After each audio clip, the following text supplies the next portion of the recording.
ಎಲ್ಲ ವಿದ್ಯಾರ್ಥಿಗಳಿಗೂ ಸಿಂಪ್ಲಿಫೈಡ್ ಕರ್ನಾಟಕ ಚಾನೆಲ್ಗೆ ಸ್ವಾಗತ.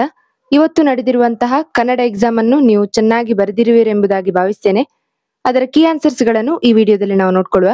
ಯಾವುದೇ ತಪ್ಪಾಗಿದ್ರೂ ಸಹ ಅದರ ಬಗ್ಗೆ ಟೆನ್ಷನ್ ಮಾಡ್ಕೊಳ್ಬೇಡಿ. ನೆಕ್ಸ್ಟ್ ಎಕ್ಸಾಮ್ಗೆ ಪ್ರಿಪೇರ್ ಆಗಿ. ಈಗ ಕೀ ಆನ್ಸರ್ಸ್ ಗಳನ್ನು ನೋಡ್ಕೊಳ್ಳುವ. ಮೊದಲನೇದಾಗಿ MCQsಗಳು. ಮೊದಲನೆಯ ಪ್ರಶ್ನೆ, ಮಯ ತನುಜೆ ಯಾರೆಂದರೆ? ಆಪ್ಷನ್ ಇ ಸರಿಯಾದ ಉತ್ತರ ಮಂಡೋದರಿ. ಎರಡನೆಯ ಪ್ರಶ್ನೆ, ಅನ್ಯಲಿಂಗವನ್ನು ನೆನೆಯದವರು.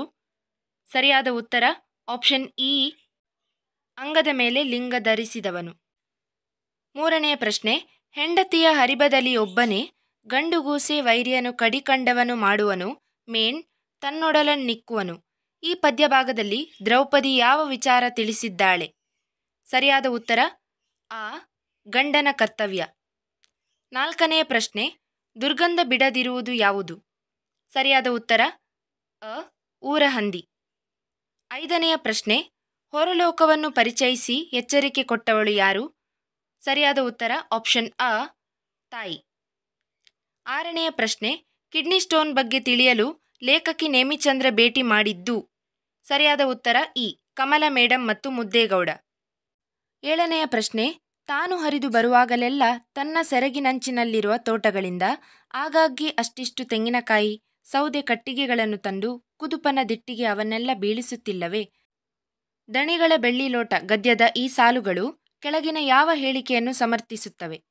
ಸರಿಯಾದ ಉತ್ತರ ಆಪ್ಷನ್ ಇ ಕುದುಪನ ಕುಟುಂಬದ ಬಗ್ಗೆ ಒಳಗೆ ಇದ್ದ ಕಾಳಜಿ. ಎಂಟನೆಯ ಪ್ರಶ್ನೆ, ನಿರೂಪಕರ ಗೆಳೆಯ ಪ್ರಕಾಶ. ಸರಿಯಾದ ಉತ್ತರ ಆ ಇಕಲಾಜಿಸ್ಟ್. ಒಂಬತ್ತನೆಯ ಪ್ರಶ್ನೆ, ಅಲ್ರಿ ನಾಗರಾಜ್, ಇವು ಯಾವುದಾದರೂ ತೀರ್ಮಾನ ಆಗೋ ಕೇಸುಗಳೇನ್ರಿ? ನೀವು ಬೇರೆ ಡಿಪಾರ್ಟ್ಮೆಂಟಿಗೆ ಬುದ್ಧಿ ಕಲಿಸ್ತೀನಿ ಅಂದ್ರಲ್ಲ, ಹಾಗೆ ಅವರೂನು ನಿಮಗೆ ಕಲಿಸಬೇಕು ಅಂತಿರ್ತಾರೆ. ಕಲಿಯೋದಕ್ಕೆ ಯಾರಾದರೂ ತಯಾರಿದ್ರೆ ತಾನೇ ಕೇಸು ತೀರ್ಮಾನ ಆಗೋದು. ಹೀಗೆಂದು ನಿರೂಪಕರು ನಾಗರಾಜನಿಗೆ ಹೇಳಿದ ಮಾತಿನಲ್ಲಿ ವ್ಯಕ್ತವಾಗುವ ಭಾವ. ಸರಿಯಾದ ಉತ್ತರ ಆಪ್ಷನ್ ಅ ಡಿಪಾರ್ಟ್ಮೆಂಟ್ಗಳ ಮಧ್ಯದ ಹೊಂದಾಣಿಕೆಯ ಕೊರತೆ. ಹತ್ತನೆಯ ಪ್ರಶ್ನೆ, ನಾಗರಾಜ ಕೋವಿ ಹಿಡಿದು ಕುಳಿತಿದ್ದು ಎಲ್ಲಿ? ಸರಿಯಾದ ಆಪ್ಷನ್ ಇ ಶಿಕಾರಿಗಂಡಿ. ಇನ್ನು ಬಿಟ್ಟ ಸ್ಥಳ.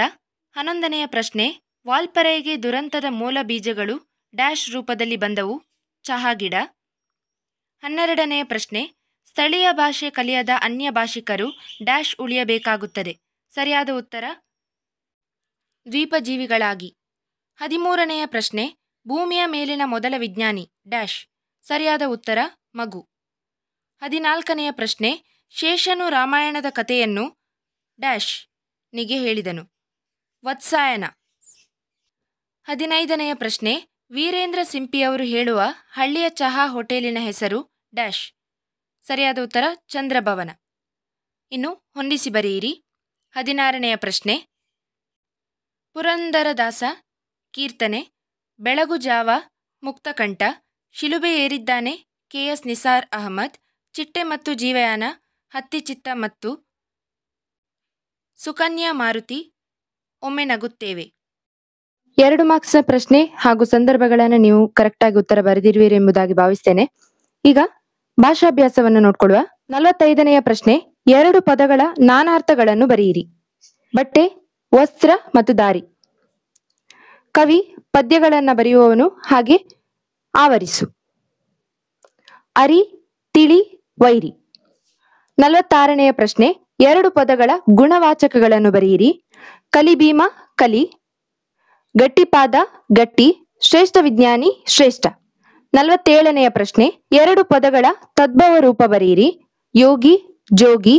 ಪರೀಕ್ಷಿಸು, ಪರಿಕಿಸು. ಯಶ, ಜಸ.